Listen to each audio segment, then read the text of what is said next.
Oke, ya nomor 7 apa jawabannya? Nomor 7. Pertanyaan adalah tujuan penulis memberikan data survei tahun 2001 dalam teks tersebut adalah apa jawabannya? Nah, hasil data surveinya itu tahun 2001 itu ada di kalimat nomor 2. Apa tujuan dari penulis memberikan data survei tersebut? Keterangan tambahan. Kan di situ dia bilang kalau yang kalimat pertama ya, TBC merupakan penyakit menular yang menyebabkan kematian dan merupakan penyebab kematian ketiga di Indonesia. Nah, terus hasil survei kesehatan rumah tangga SKRT tahun 2001 itu dia bilang kalau TBC merupakan penyebab kematian ketiga setelah penyakit kardiovaskular dan penyakit saluran pernafasan pada semua kelompok usia. Bahkan peringkat pertama penyebab kematian penyakit menular. Oke.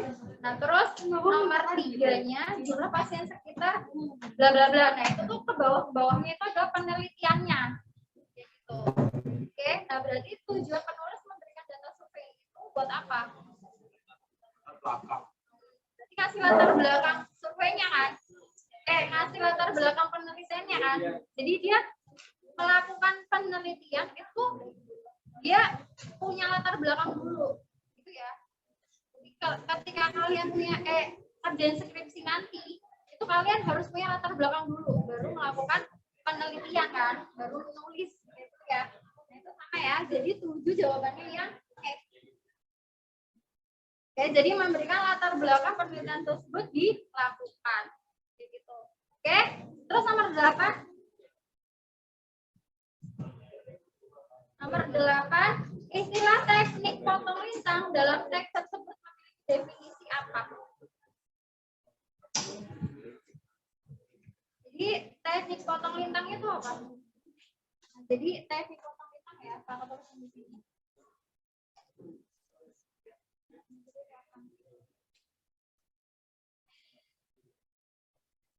Kapan ya? Teknik potong lintang itu disebut juga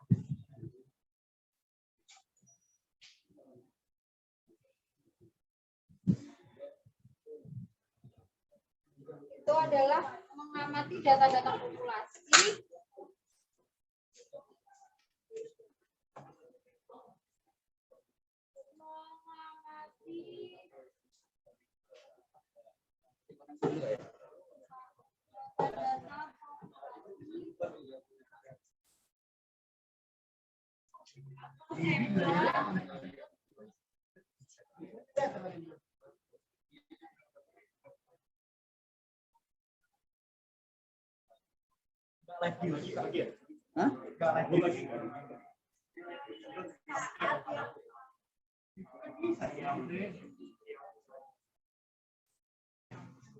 gitu ya.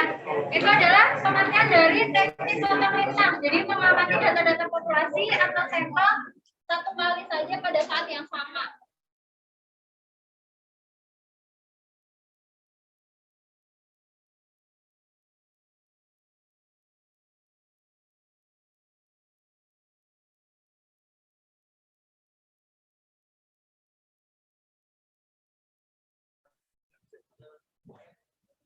Yang dimaksud di teks berarti yang mana?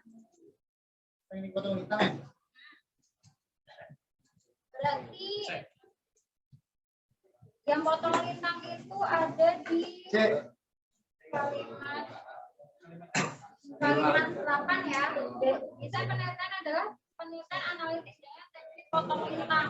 Nah, berarti dijelasinnya di kalimat 9 ya. Gitu. Jadi jawabannya yang C. Jadi C ya. Nah, ini ada di kalimat 9. Kalimat nomor 9. Oke, terus nomor 8. Nomor 8. Nomor 9. Nomor 9 apa? Kalimat berikut yang memiliki kerangka penulisan teks tersebut adalah apa? Jadi dari teks kalimat 1 sampai kalimat 12 itu kerangkanya apa?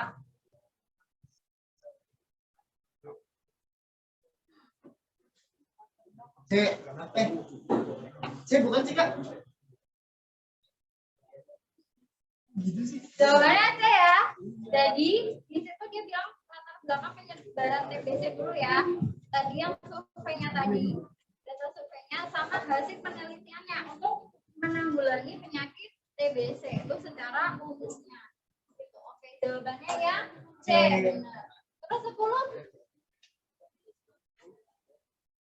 10 apa?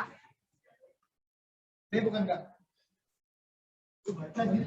Menurut informasi dalam teks tersebut, penulis akan setuju dengan pernyataan apa? Nah, berarti kalau yang pertanyaan nomor 10 itu harus kalian sesuaikan dengan bacaannya ya. Oke. Nah, kalau yang A itu nggak sesuai ya. Penyakit tuberkulosis merupakan penyebab kematian ketiga setelah kanker dan serangan jantung. Nah, setelah kanker dan serangan jantung itu kan nggak dijelasin di situ ya. Yang kedua apa? Yang pertama apa? Yang kedua apa? Ya, jadi nggak sesuai. Kalau yang B, penelitian analitik ini menggunakan teknik potong hitam untuk mendapatkan hasil penelitian benar itu di kalimat 8 ya. Jadi jawabannya B. Ada di kalimat nomor 8. Oke, nah kalau yang C itu juga nggak ada. Kalau yang D itu salah ya, karena kepatuhan pasien dalam menjalani program pengobatan itu sangat berpengaruh ya, bukan tidak terlalu berpengaruh, tapi sangat berpengaruh. Kalau yang E itu tingkat kepatuhan pasien menjalani program pengobatan TBC di Indonesia itu masih rendah, gitu ya. Oke, jadi nomor 11 sekarang. 11 apa? Jenis teks di atas tergolong dalam teks apa? Apa itu teks eksposisi?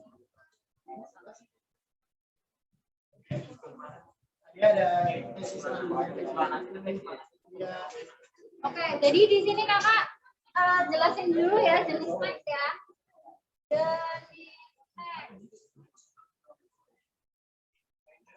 Yang pertama itu adalah teks persuasi.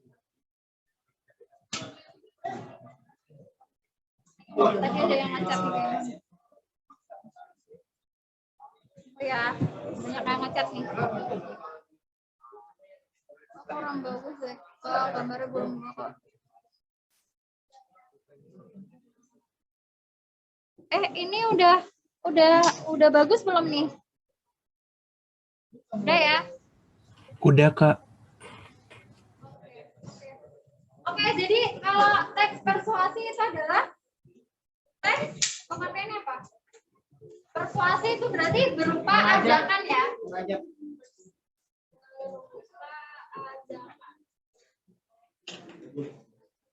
Berupa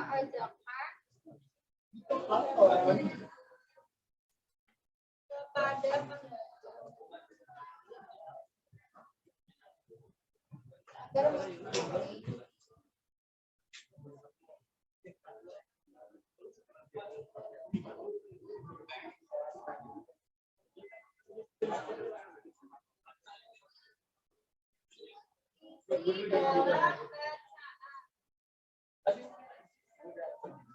teks persuasi ya. Kalau teks argumentasi berarti apa? Argumentasi. Itu teks yang apa? Argumentasi berarti yang berisi argumen ya atau pendapat. Berarti di sini itu bahasan utamanya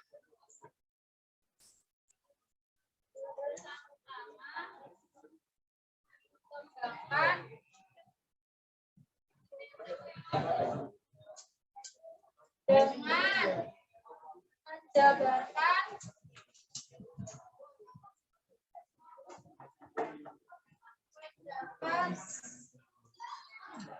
pribadi penulis.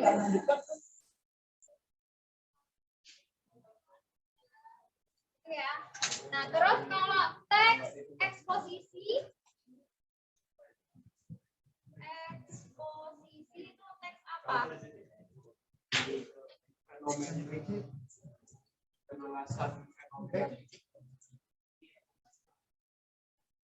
Ya, jadi kalau eksposisi itu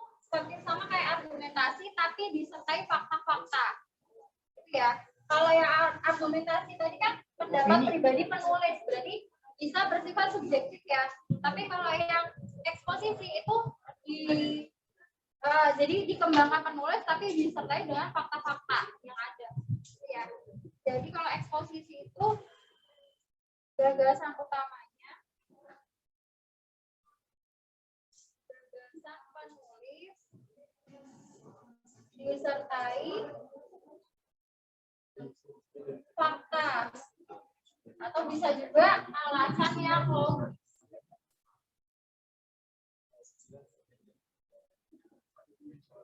Gitu ya. Nah, kalau narasi apa? Kalau teks narasi itu teks yang apa? Naratif berarti menjelaskan suatu peristiwa ya. Berarti dia menjelaskan suatu peristiwa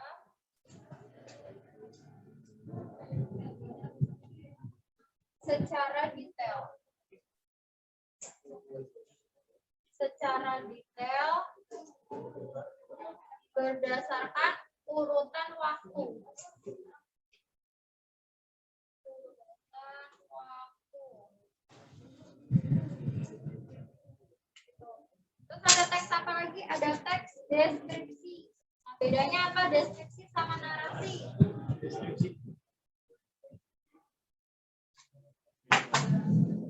Nah, kalau narasi tadi menjelaskan suatu peristiwa secara detail ya, berdasarkan urutan waktu. Kalau deskripsi itu hampir sama kayak narasi, cuma bedanya kalau deskripsi itu dia lebih menggambarkan suatu objek, kayak gitu ya, atau benda kayak gitu. Oke. Jadi menggambarkan benda. Menggambarkan benda bisa, objek bisa, tempat juga bisa ya, atau bisa juga peristiwa secara jelas. Oke, nah tapi kebanyakan deskripsi itu yang menggambarkan benda atau objek. Terus ada teks apa lagi, satu lagi yang ada di option? Eksplanasi. Nah, apa itu teks eksplanasi? Jelaskan. Eksplanasi. Nah, kalau di bahasa Inggris berarti namanya explanation ya. Betul. Terus siapa tuh pengertiannya? Explanation itu menjelaskan Proses terbentuknya sesuatu ya, atau fenomena. Jelaskan. Menjelaskan proses terjadinya atau bisa juga terbentuknya suatu fenomena. Kak. Yes. Bedanya deskripsi sama eksplanasi apa, Kak? Kalau deskripsi itu menggambarkan benda atau objek, kalau eksplanasi menjelaskan proses terjadinya suatu fenomena alam. Gitu. Fenomena alam atau sosial. Gitu. Gimana? Bisa diterima alasannya? Berarti kalau misalnya teksnya menjelaskan terbentuknya suatu fenomena alam atau gimana gitu, itu berarti maksudnya eksplanasi ya, Kak? Bukan deskripsi? Ya, kalau fenomena terbentuknya suatu alam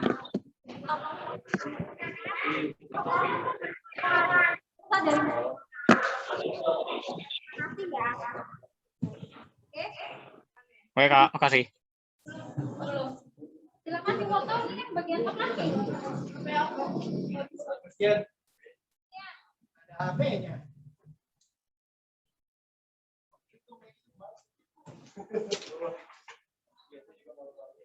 Foto dulu ya, nanti bikin dulu ya. Tunggu dulu, jangan foto dulu. Berarti yang ke-11 apa tadi jawabannya? C ya. Ya, foto. Eksposisi ya. Nah, kenapa eksposisi? Karena di dalam teks tersebut itu pendapatnya si penulis tapi disertai dengan data survei dan sebagainya ya. Oke? Siapa ya? Jadi sekarang nomor 12. Kirim ke grup ya, itu phrase.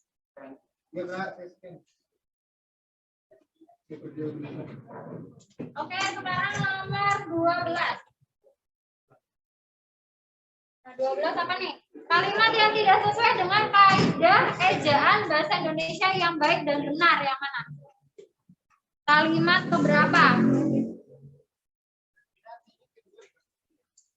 Nah, kalimat kedua di kata apa? Ayo. Pernafasan. Hah? Pernafasan ya. Yang benar apa? Pernafasan. Pakai P ya. Jadi di kalimat yang nomor 2. Nah, itu yang benar harusnya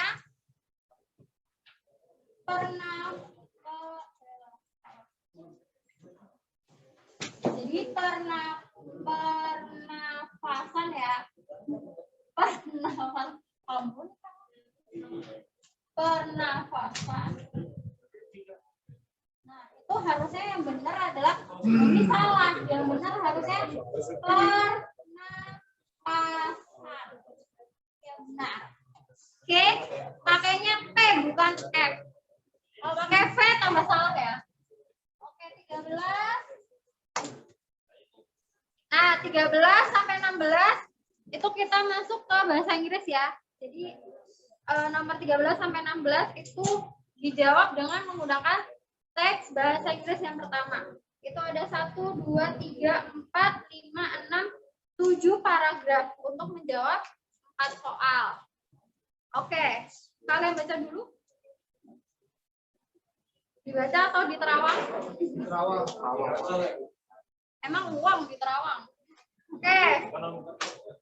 13. Ada yang bisa jawab nomor 13? Which of the following statements is not true about handshaking? Yang mana? Yang A. Harusnya apa? Ya, maksudnya A itu kenapa kalian bisa jawab yang A?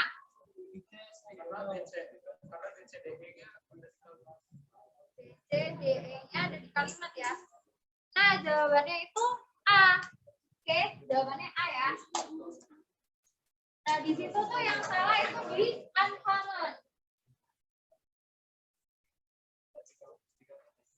Nah, ini harusnya yang enggak ya. Oke, jadi harusnya itu umum ya. Jadi it is common is in conducting business in Europe. Itu ya. Itu handshaking. Jadi itu yang umum dipakai di Eropa. Jadi jawabannya 13A. 14 It's easy for people to make mistakes. Jadi as business has become more international, koma bla bla bla. Lah jawabannya apa? Jawabannya yang B ya. Itu ada di paragraf ke berapa? Paragraf ke 6. Hah? Paragraf ke 6. So the German titles are important. No. Bukan nomor 14. Kalau nomor 14 itu ada di paragraf ke berapa? Paragraf 1 kalimat ke berapa? Kedua. Paragraf. Jadi 14 itu B ya. Itu ada di paragraf pertama. Kalimat pertama. Gitu ya. Jadi nobody actually wants to hurt the feelings of others. But as business become ever more international, it is increasingly easy to get it wrong. Gitu ya. Oke, jadi jawabannya yang B. Terus 15? Noticeable cultural difference in one of the European countries is I think C. apa? People by titles. Dressing people by their title. Nah, kenapa jawabannya yang C? The German's titles are important. Kenapa jawabannya C? Itu ada di paragraf keberapa?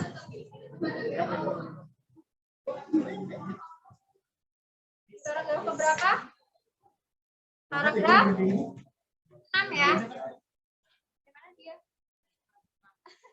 Paragraf 6 ya. Jadi 15 itu jawabannya C ya. Nah, itu A. Bisa kalian cek ada di paragraf ke-6.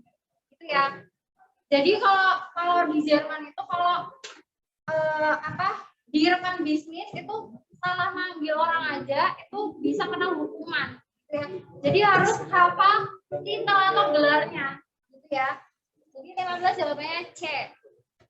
Terus nomor 16. A businessman might fail in doing business overseas because I think A. Apa? A.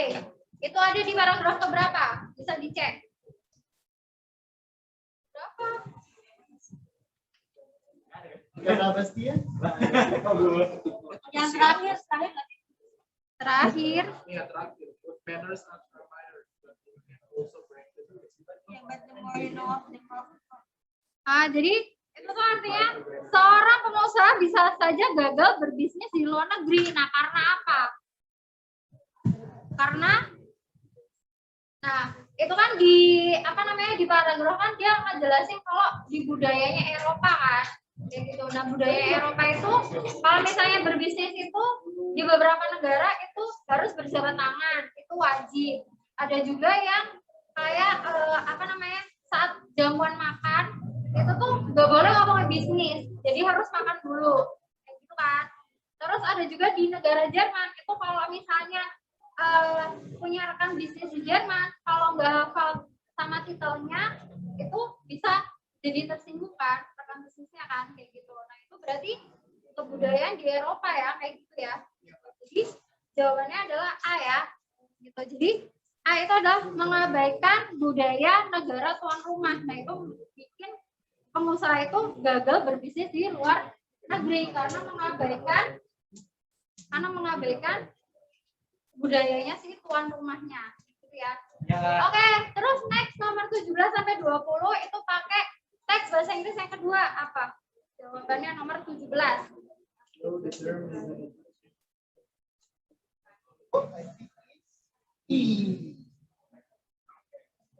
Which of the following best describes the main idea of the passage? Yang mana? Oke, bacaan itu dia ngejelasin tentang apa? Literatur. Literatur itu apa? Bacaan. Literatur itu apa? Literatur di situ itu diartikan sebagai sastra ya, gitu. Nah, padahal yang E itu artinya apa sih?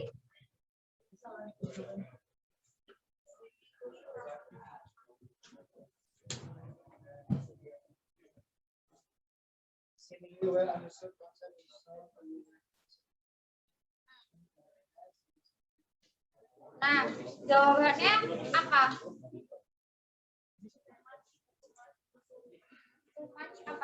Nah, di situ dia ngejelasin kalau sastra ya. Jadi sastra itu kalau menurut ahli yang satu dengan yang lain itu berbeda. Ada yang mendeskripsikan sastra itu literatur itu dalam sebuah bacaan atau karangan tulisan itu bisa disebut sastra. Ada juga yang bilang kalau lukisan di gua itu juga sastra. Kayak gitu ya. Nah, jadi makanya kalau di Fakultas Sastra itu sastra itu ada macam-macam kan.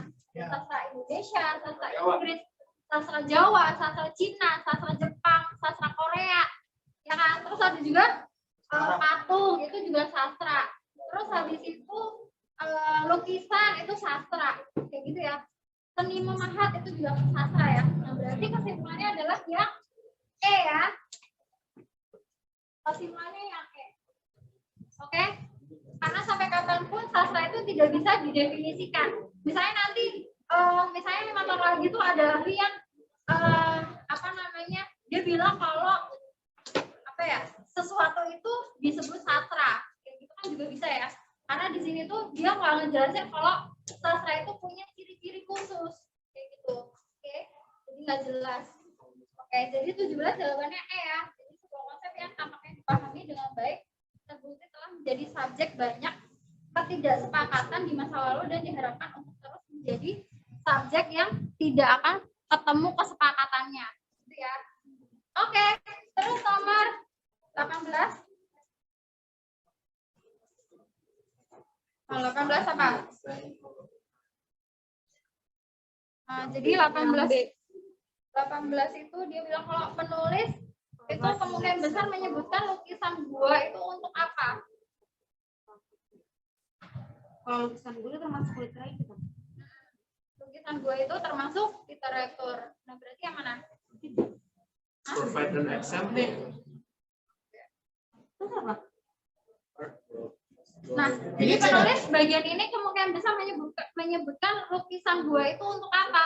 Berarti untuk menyangkal kan kalau sastra itu nggak cuma karangan tulisan doang, tapi lukisan gua itu juga sastra gitu. Jadi ya, jadi yang C ya. Jadi mendefinisikan kalau sastra itu membutuhkan lebih dari sekedar menceritakan sebuah cerita, kayak gitu ya. Jadi gambaran itu juga termasuk sastra gitu maksudnya dia.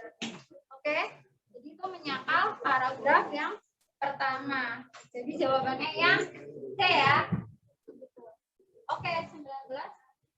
Jadi ini tuh yang pertentangan ya. Pertentangan dengan paragraf yang pertama. Ya. Oke, 19. Based on the passage, what we 19.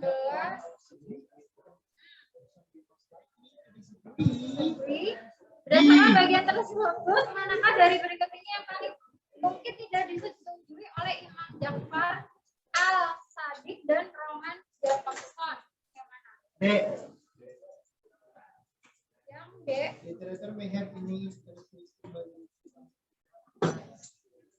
Apa itu artinya? Apa artinya? Literatur itu ada karakteristiknya yang bisa Dikenalin. Nah, gitu ya. Jadi sastra mungkin memiliki karakteristik bawaan yang dengannya ia dapat dikenali. Gitu. Oke, jawabannya D. Terus 20 terakhir. I think it's B. Card transcript of a trial or double murder. Ya, jadi 20 itu yang ditanya yang bukan merupakan contoh karya seni yang dianggap sastra itu yang mana? B. Yang B. B. Apa itu? Or transcript of a trial or double murder. Nah, jadi kalau yang dijelasin di paragraf yang pertama, kedua, ketiga tadi, itu kan dia bilang kalau yang A dulu ya, yang A itu sebuah buku komik yang menceritakan kisah mitos Yunani. Nah, itu sastra ya, karena karangan cerita. Nah, kalau yang B itu transkrip pengadilan dari pengadilan untuk pembunuhan ganda. Nah, berarti transkrip pengadilan ya, jadi itu tidak termasuk ke dalam jenis sastra. Berarti yang B. Kalau yang C itu masuk ya, sebuah drama yang menceritakan pembubaran sebuah pernikahan. Nah, drama, berarti karangan cerita itu masuk. Kalau yang dia menceritakan kembali secara dramatis percakapan antara dua pemimpin dunia. Itu masuk. Kalau yang E sebuah novel, berarti masuk juga karya sastra. Yang nggak masuk yang B. Oke, ada yang ditanyakan dari nomor 1 sampai 20 di TO4. Title. Yang online? Yang online? Pada banyak banget, ada Rio. Gak ada, Kak. Nggak ada, Dava nggak ada. Nggak ada. Siapa lagi nih? Waduh, nggak bisa di screenshot ya ini ya. Oke, lanjut ya. Di TO 5 sekarang. Oke, foto dulu. Yang ini doang. Yang ini doang. Kirim. Ya itu dong. Udah? Iya, sudah. Oke, lanjut ya TO5 di sini. Oke, kalian baca dulu teks yang pertama di TO5.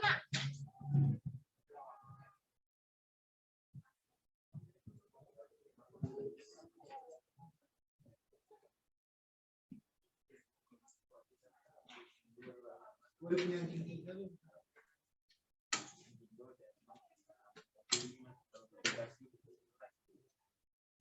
TO5.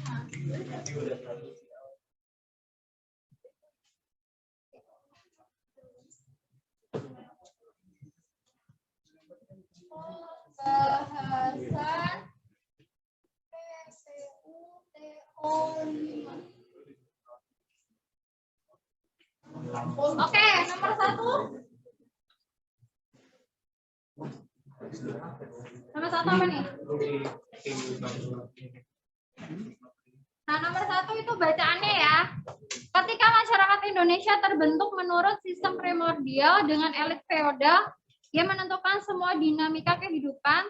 Tanah bukan hanya menjadi sumber kehidupan, tetapi juga menjadi simbol kekuasaan, bla bla bla. Nah, kalian baca dulu tuh.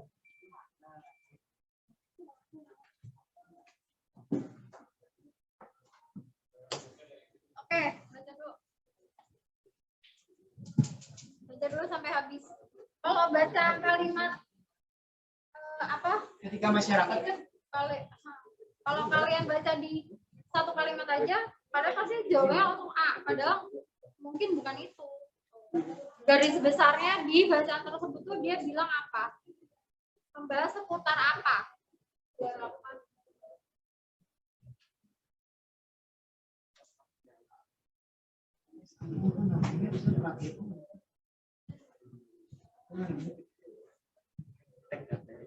Oke, yang lain satu jawabannya apa yang lain?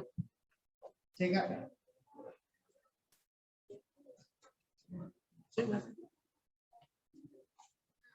Jadi satu gagasan utama dari teks tersebut itu adalah C ya, karena sebagian dari paragraf 1, 2, dan 3 itu menceritakan tentang hak garap sawah, ya, hak garap tanah.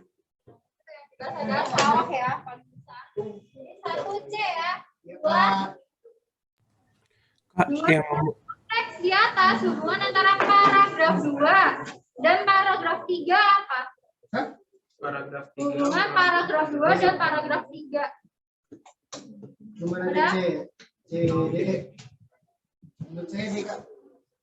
Nah, semua dan peran elit penguasa feodal terhadap kepemilikan tanah, Thomas Raffles menyebutkan bahwa di Jawa raja merupakan pemilik atas semua tanah di wilayah kekuasaannya kan. Dalam pandangan Raffles, raja berkuasa sangat mutlak dan pemberian tanah kepada orang yang menerimanya langsung hanya dengan pertimbangan perkenannya. Namun Raffles menyinggung juga tentang pembayaran pejabat negara dengan pemberian tanah sebagai gajinya. Jadi dulu tuh raja itu berkuasa atas tanah ya.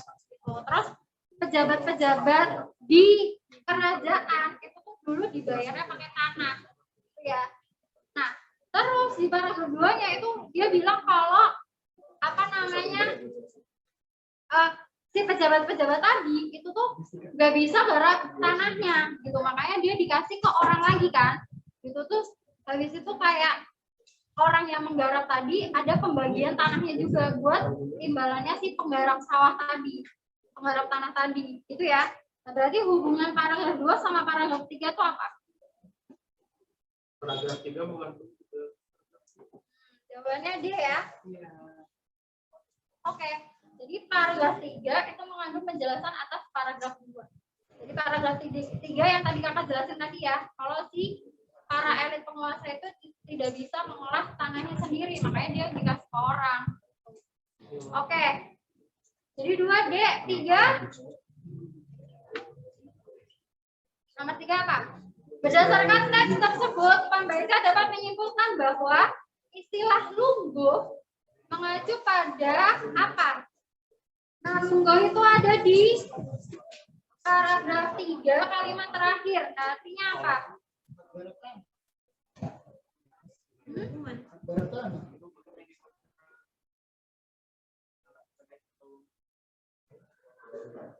Nah, ini kakak jelasin ya, tanah lumbuh itu apa?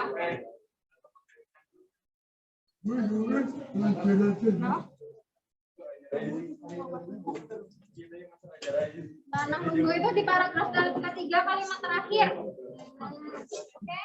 Nah, ini tanah lumbuh itu ini tanah apanage atau lumbuh.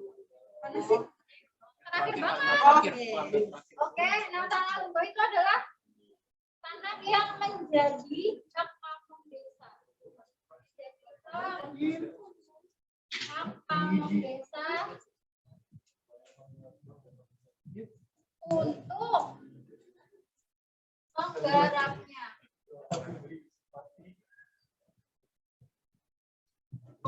Menggarapnya sebagai kompensasi. Jadi yang tidak mereka terima. Nah, itu disebutnya adalah tanah lumbuh atau tanah apanage.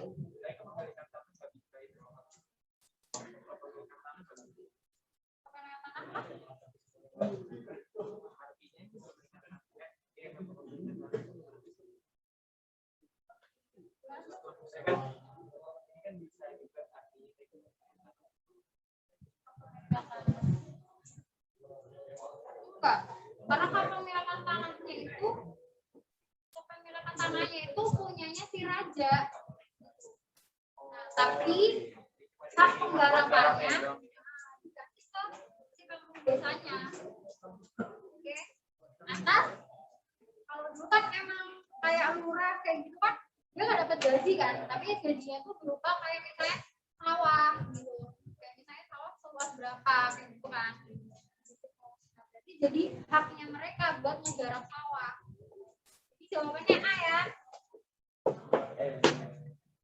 Nah, itu ada di paragraf 3 kalimat terakhir.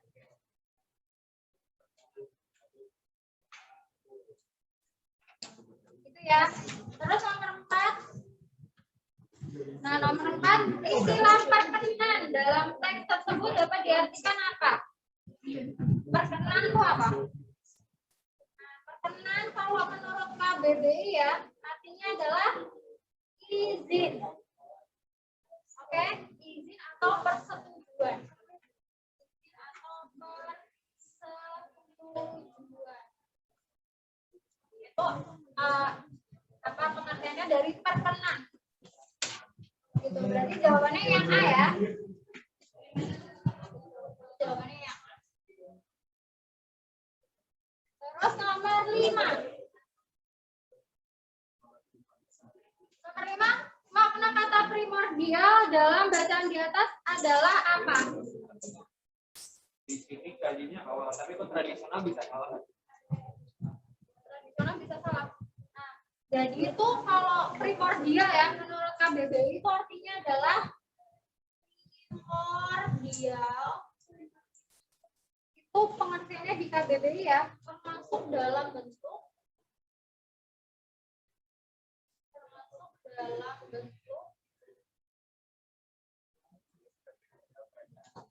atau tingkatan yang paling awal atau tingkatan yang paling awal.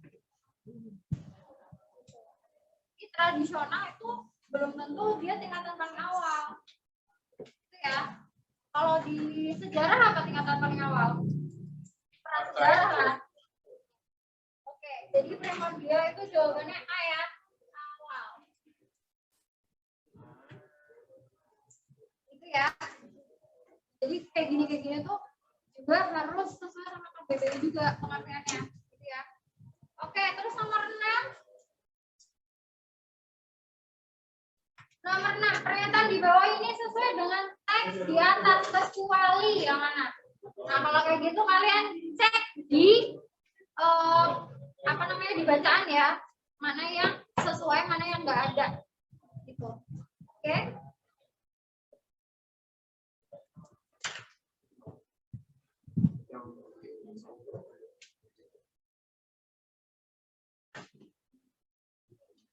Teks di atas kecuali yang mana?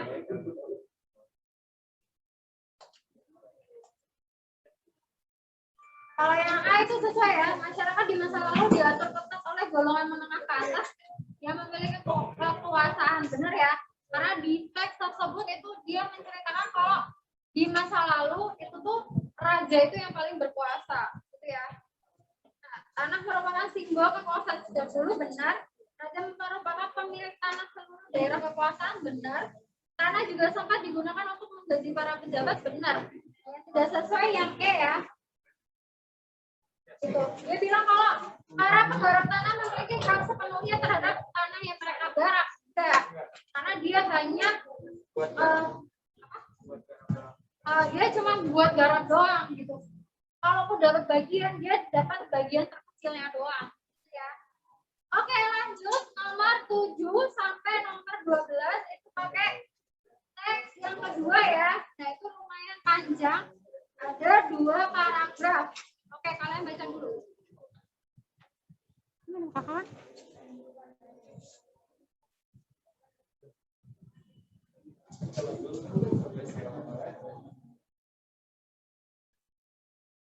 Oke. Setuju?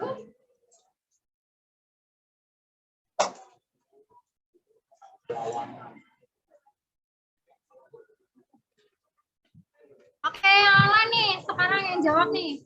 Nomor 7 apa jawabannya? Gagasan utama paragraf pertama adalah kalimat berapa?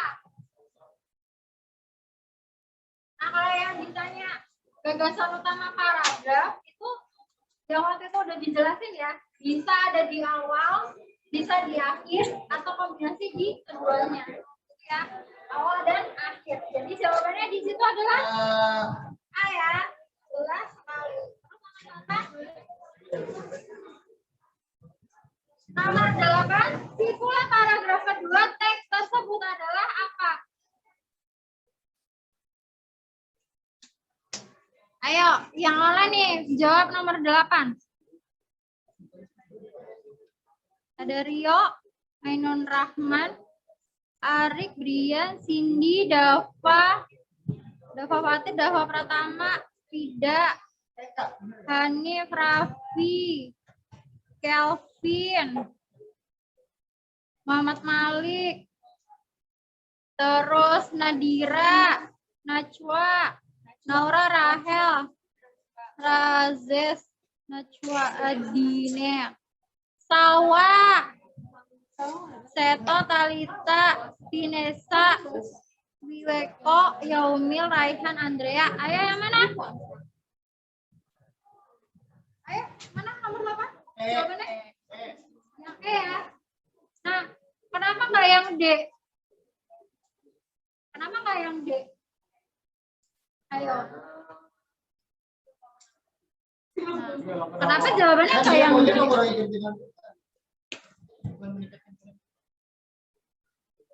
Jadi nomor 8 itu ada yang terkait jawabannya D ya.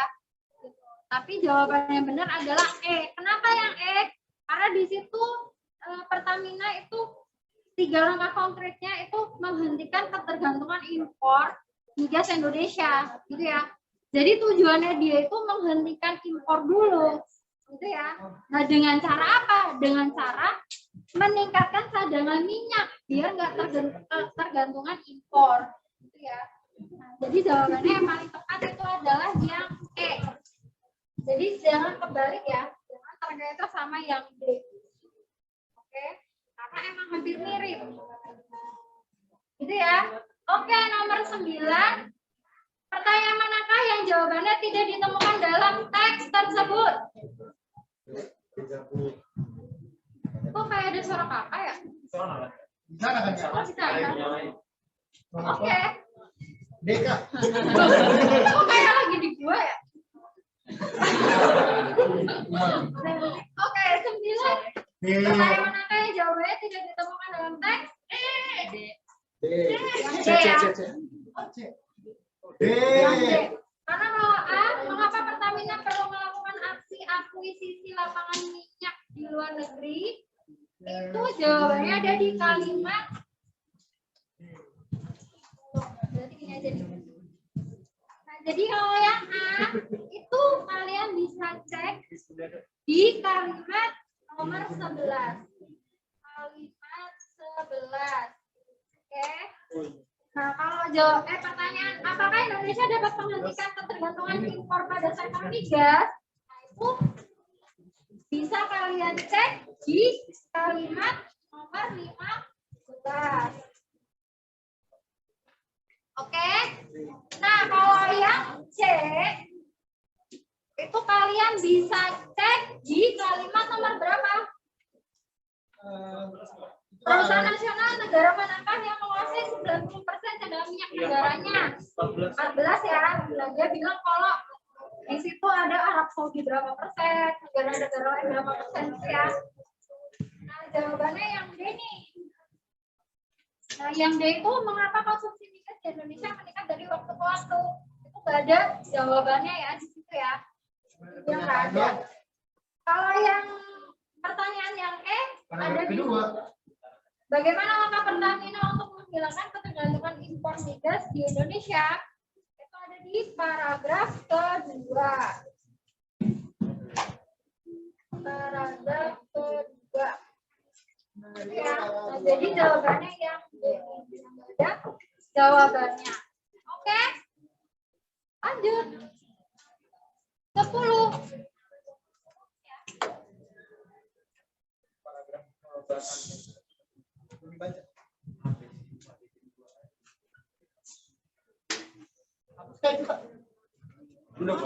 Itu. Oh iya. 10. Kalimat sumbangnya di mana ya? Kalimat sumbang itu. 10. Kelemahan pada pertama teks tersebut adalah apa?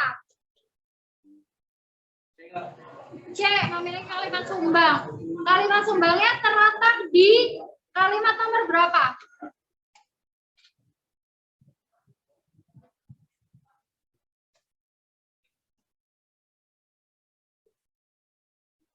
Berapa? Ayo yang jawab C, jawabannya apa dong? Coba dibaca. Jawab dulu ya. Oh iya, itu dulu baca. Jawab dulu baru baca, jangan apa namanya? Salah baca dulu. Baca dulu baru jawab, jangan jawab dulu baru baca. Salah. Itu Raffi yang belakang apa Vi? Jawabnya Vi. Kayaknya lah. Oh, Raffi punya kembaran yang tidak terlihat ya? 3 bukan sih? Wah, di penuh loh kembarannya. Oke, 10 apa jawabannya? Kalimat 3. Konsumsi migas dan minyak. 3. Akibatnya Indonesia yang dulu dikenal sebagai negeri kaya minyak, kini harus rutin mengimpor dari luar negeri. Benar dong? Mana pas dari jauh. Bagaimana nih konsumsi minyak dan gas di dalam negeri dari waktu ke waktu terus meningkat. Peningkatan ini tidak bisa dipenuhi dari hasil produksi minyak dalam negeri. Akibatnya Indonesia yang dulu dikenal sebagai negeri kaya minyak, kini harus rutin mengimpor dari luar negeri. Data Pertamina menunjukkan dari total konsumsi bahan bakar minyak, bla bla bla bla, bahkan dari 800.000, bla bla bla. Tak hanya BBM dan minyak mentah, ke depan Indonesia juga harus mengimpor gas dalam bentuk LNG. Pertamina mencatat selisih gap. Nah, bukan sih, Kak?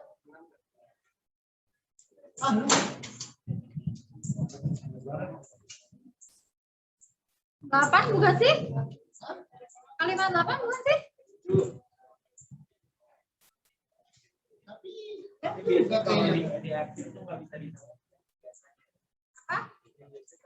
Kayaknya semua kalimatnya tidak salah. Konsumsi minyak Jadi sebenarnya terus meningkat. Peningkatan ini tidak bisa dipenuhi dari hasil produksi migas dalam negeri. Kan migas itu minyak dan gas kan? Nah, 3. Akibatnya Indonesia yang dulu dikenal sebagai negeri kaya minyak ini harus rutin mengimpor dari luar negeri. Data Pertamina adalah total konsumsi bahan bakar minyak, bla bla bla, bahkan dari produksi minyak karena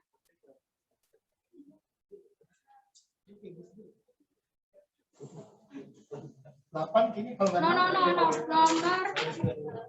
6, Kak. tak hanya BBM. Ini online bisa bantu jawab nggak? Kalimat keberapa yang sumbang? Kalimat sumbangnya di mana tuh? Harus kita cari ya. Jadi kan nyambung. Makanya kamu impor, malah impor. Kalimat sumbang itu adalah kalimat yang tidak ada hubungannya dengan kalimat lain gitu. Jadi kayak misalnya di dalam satu paragraf tuh dia menceritakan apa, tapi di kalimat itu doang yang nggak nyambung sama kalimat-kalimat yang lain gitu. Apa kan? Iya. Nah, kan? Iya, jadi kalimat 8 ya. Jadi itu kalau yang dari yang pertama sampai 7 kan dia bilang tuh kalau misalnya Indonesia tuh konsumsi minyaknya meningkat dari waktu ke waktu, makanya harus impor. Nah, terus ada datanya kan kebutuhan minyaknya itu berapa. Nah, terus tahu-tahu di kalimat terakhirnya pemerintah ini Pertamina ingin membantu pemerintah untuk menghindarkan Indonesia dari krisis gas. Kayak gitu kan nyambung ya? Benar ya 8 ya? Ya. Setuju ya? Ya. Jadi yang C ya? Ya. Kak, mau nanya, Kak. Ya? Yang kalimat nomor 7, gap-nya kenapa miring, Kak? Bukannya gap bahasa Indonesia juga ada, Kak? Apa-apa? Gimana? Nomor berapa? Yang kalimat 7 kan ada kata gap, Kak. Gap-nya kan dimiringin. Kenapa dimiringin, Kak? Bukannya itu juga bahasa Indonesia, gap. Gap itu bukannya bahasa Inggris ya? Bahasa Inggris gap. Tapi di KBBI juga ada, Kak. Di KBBI juga ada. Artinya selisih juga. Iya. Tapi kalau Kayak itu kan di kereta ada gitu. tapi dia berarti istilah dua, ada Inggris sama Indonesia. Gitu. Ya kan? Jadi ada istilah Inggris sama Indonesia kan, sama-sama gap gitu. Oh, jadi kalau misalkan ada dua kalimat yang kata yang sama gitu, dimiringin aja, Kak. Iya. Gitu. Soalnya itu bahasa Inggris di KBBI meskipun ada ya, tapi itu juga istilah asing juga gitu. Oke? Oke, Kak. Oh, ini tuh ternyata itu. Hai. Ya, itu juga. Oh, Dharma. Oh, ternyata Dharma ya. Oh. Oke. Soalnya namanya nggak ada Dharma. Sepuluh jadi C ya. Itu yang sumbang adalah kalimat 8. Oke, 11. Ayo bentar lagi proses. Ayo cepat. Nomor 11. 11, perhatikan tabel berikut. Ada nomor 1 sampai 7. Ada nama negaranya, masing-masing negara, sama cadangan minyak perusahaan nasional dalam persen ya. Nah, data yang tidak sesuai dengan isi paragraf kedua terdapat pada nomor berapa. Nah, itu kalian bisa cek di paragraf kedua ya. Paragraf kedua kalimat nomor 14.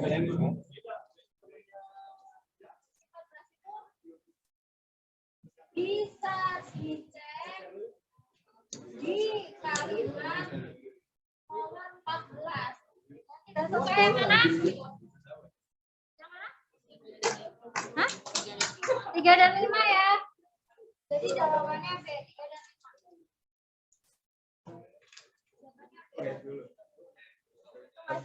Oke, terus nomor 12. 12. Makna gap dalam konteks bacaan di atas adalah apa? Nah, kalau itu bisa kalian lihat di kalimat nomor 7 ya. Kalimat nomor 7. Jawabannya E ya. Bisa kalian cek di kalimat nomor 7. Oke. Di situ kan kalimat nomor 7 dia udah ngasih tahu kalau selisih dalam kurung gap. Nah, berarti tinggal kalian cek kan di bacaannya itu selisih apa, kayak gitu ya. Jawabannya yang E. Oke. Waktunya kurang 10 menit ya?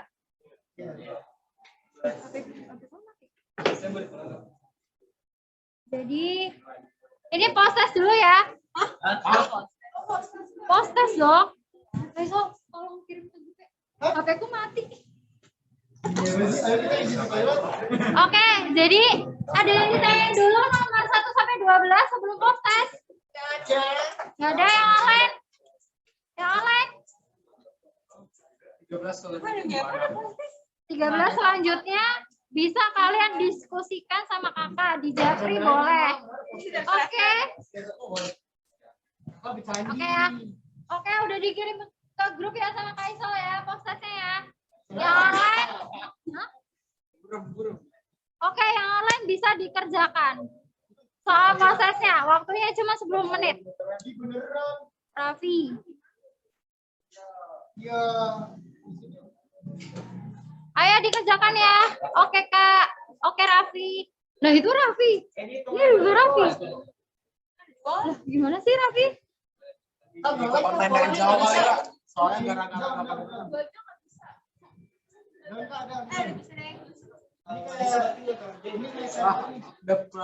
kayak gini. Harus di-upgrade. Kan demi nggak bisa. Kak Isol pada nggak bisa. Nggak bisa dong. Nggak usah. Ih, bayar tahu. Bayar. Nah, ini bayar sih. Jangan kayak orang susah bayar ya bayar. Jangan kayak orang susah. Bayar ke gua sini. Pakai USD tuh beli kebab. Kalau nggak bisa super. Ini USD tahu.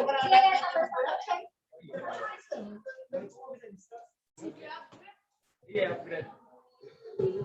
After payment you can refresh the state. Iya, benar. Gua ngapain di sana ya? Gua orangnya serius.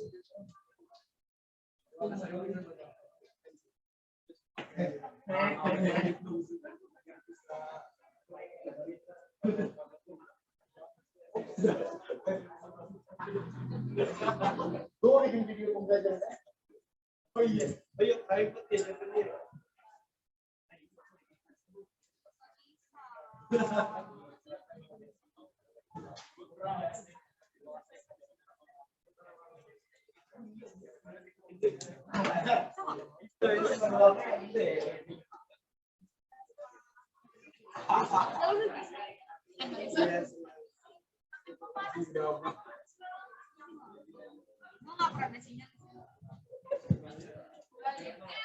Kalian kerjanya pakai Google Chrome.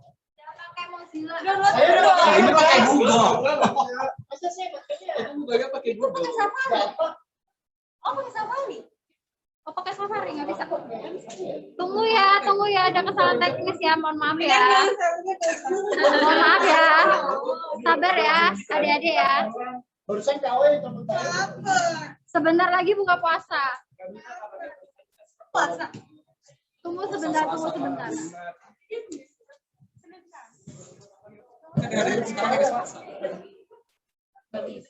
Nggak bisa Kak, saya telepon anak saya. Coba kok Kak, saya nggak perlu sadar. Emang kalau bayar berapa sih? Ini pas saya bayarnya pakai USD, Pak. Kan saya belum bayar. $11 seberapa?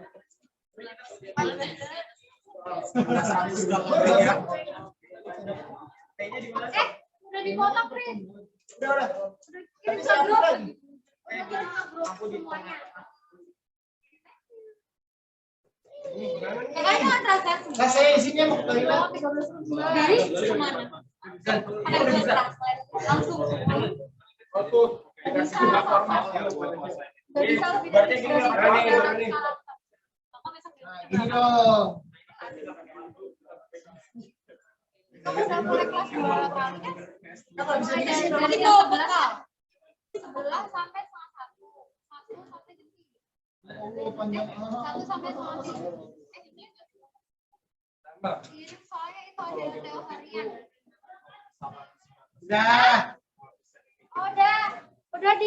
Udah dikirim yang baru ya linknya ya di grup MP ya.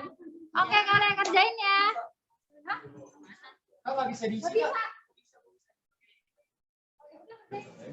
Ya jangan pindah ke server. Pindah link. CNBC.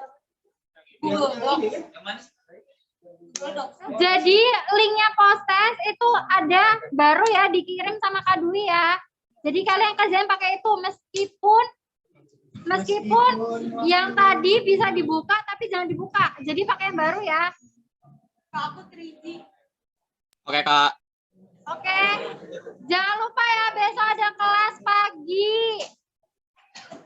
Lihat jadwal di grup. Oke, besok udah mulai kelas sehari 2 kali, jangan ketinggalan. Besok ada PM dari sekolah. Insya Allah, Kak. Oh iya. Jadi kita nggak gini.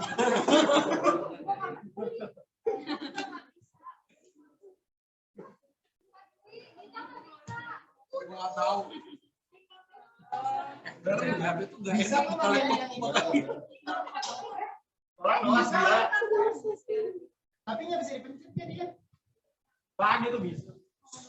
Apa lagi nih? Makasih Kak izin live ya. Oh iya Naura, terima kasih ya sudah join ya.